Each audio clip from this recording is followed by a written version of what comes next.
Hey everybody, looks like it's going to be a double upload day because, well, the Seahawks keep doing things that are worthy of a video of discussion. I said I was going to scale things back in the offseason, but that will come into effect once the team stops making the headlines. And the team has certainly just made the headlines less than 15 minutes ago. As of right now, less than 15 minutes ago, this has come across my desk. I was just winding down the day at work, and then boom, the Seahawks have fired offensive coordinator Brian Schottenheimer. This is from Adam Schefter, and Schefter's usually very reliable, but if you doubt him at all, we also have the official Seahawks Twitter announcing that Brian Schottenheimer and the Seahawks have parted ways. So, we're going to have a new offensive coordinator in 2021. Brian Schottenheimer's time in Seattle ends after 3 seasons. 3 playoff berths, 1 playoff win, 3 double-digit win seasons. I don't know how we're going to remember Brian Schottenheimer a few years from now, but we'll talk about that later. Let's focus on the future and what this means. So, I get the sense that something happened between Schottenheimer and Carroll in the last day, because yesterday Carroll said that he had anticipated everything coming back. He wanted all the players to come back from this year, or last year now, and he wanted the coaches to come back. He said Schottenheimer should return. So I kind of believe that something may have happened in the last 24 hours, although I will say, what else is Carroll going to say until he knows for a fact Schottenheimer's gone? You don't want to indicate that Schottenheimer's going to go and then end up being stuck with him. Obviously, that's just a recipe for a complete disaster. So yesterday, Carroll indicated he thought Schottenheimer would come back. He's not. So first of all, let's get the obvious out of the way. I think this did need to happen. Schottenheimer wasn't terrible when he was here in terms of the final results. While Schottenheimer was here over the last 3 seasons, Russell Wilson threw well over 100 touchdowns in those 3 seasons. He had 3 of his best seasons ever statistically. And the offense broke records in 2 of those 3 seasons in terms of scoring points. We have, like I said, 3 double-digit win seasons. There were some good times under Schottenheimer, and I don't think he was bad at everything, but clearly I think this needed to happen. This needed to happen. Something happened with this offense over the last 2 months plus, where it just wasn't playing well outside of games against bottom feeders. Really, outside of the game against the Jets, the offense really did not play well at all the entire second half of the year. And it makes sense that this is the first domino to fall. So I'm happy he's gone. I don't think he did a good job adjusting. I don't think he did a good job addressing the shortcomings with this offense. I think his play calling was a big part of the reason why we are currently out of the playoffs and why we're disappointed with the way this season went.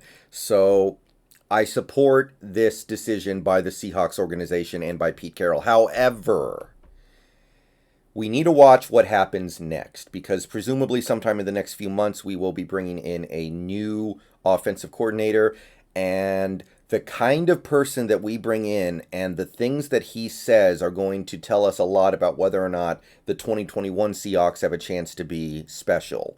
That special thing I keep talking about lately. Can we have a special season? Well, the first step is to get an offensive coordinator who has a system that permits that. And I'll tell you right now, if you guys want to know who I want to go get, one name that I like who has proven himself in the NFL is Greg Roman. He's had a lot of success with mobile quarterbacks.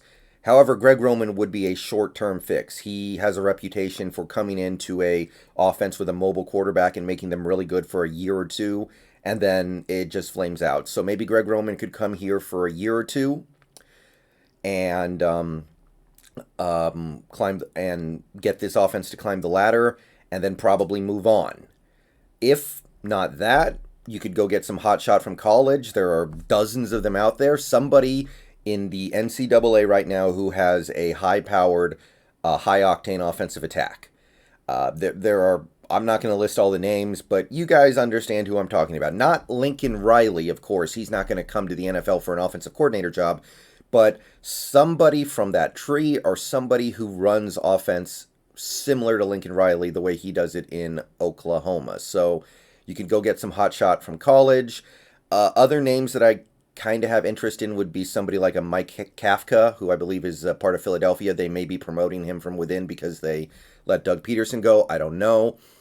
But yeah, those are the names that would stand out to me as guys who might come in and transform this offense. Now, here's the thing.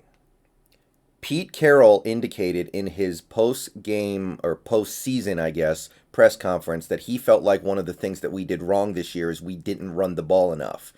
He said we need to run the ball more and we need to run the ball better. And when I heard that, my immediate thought was 2021 might suck for this team. So, yeah. If we bring in another boring, milquetoast, stale offensive coordinator, some guy who's as old as Carroll or in that same age bracket, somebody who comes from the 80s and 90s school of football where you run the ball 40 times a game and just throw it deep a few times to keep the defense honest. If he brings in somebody like that, and you could argue that Brian Schottenheimer, when we brought him in, was kind of from that school because he had never had a prolific offensive passing attack before. So if we bring in another guy like a Schottenheimer, somebody who has a proven track record of wanting to play it safe and not open up the offense and basically just turn you into a run-first attack, then I don't see how this is a step in the right direction. Maybe Brian needs to go, but that doesn't mean you can just get anybody else in the world and just assume everything's going to be better.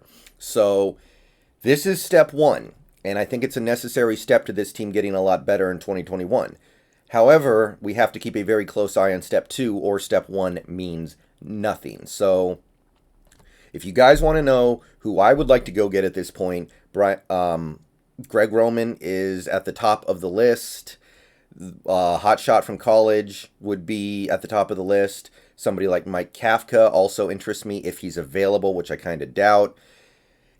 If we get one of those guys, then I'll start to believe. But if we're doing this just so Pete can get some yes man who will allow him to run the ball on 55% of the snaps, this is not going to end well, I don't think. Or at the very least, we're not going to have any realistic opportunity to have that special season I keep talking about. So, don't get me wrong. This is good. This is good. Brian Schottenheimer, good guy, did some good things when he was here, but he had to go. He did not get the job done at the end of the season. You got to hold people accountable. But what happens next is going to determine if this matters, because ultimately, right now, the offensive coordinator of the Seattle Seahawks is, until they prove otherwise, just going to do what Pete tells them to do and wants them to do. So, if the offensive coordinator is just an extension of Pete Carroll, then who cares who it ends up being exactly? It doesn't matter that much. I want to see some delegation this offseason. I want to see us bring in somebody new, somebody with some innovative and modern ideas for an NFL offense and an NFL passing game. And I want to see Pete Carroll stay away from that. I want to see Pete Carroll have as little impact on the offense as possible. Then and only then will I start to believe that this can change. But this was a good first step. Brian Schottenheimer's out. What do you guys think? Let me know down in the comments. I'm going to get out of here. Stream's coming up a little later, but we're going to have a lot to say about this one. This is a pretty big deal. Hey, step in the right direction. That's all you can ask for the moment. Now, what we do next and how we treat what we do next, that'll determine everything. See you later.